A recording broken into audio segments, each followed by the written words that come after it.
Alright, this is test run number 2, Mapal tool in 1018 cold roll steel. This is a 6mm tool and it'll be running at 375 depth of cut. And we're trying a 2-degree helical entry at 15,000 RPM and 150 inches a minute.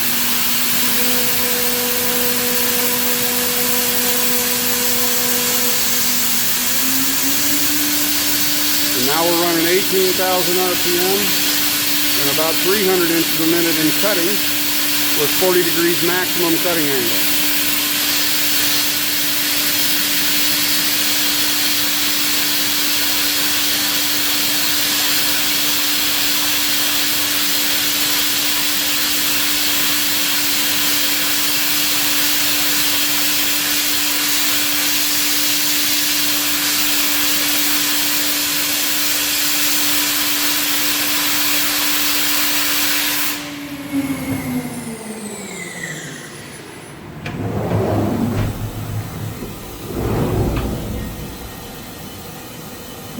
Tool is nice and cool, just barely above room temperature, and the part is not hot at all.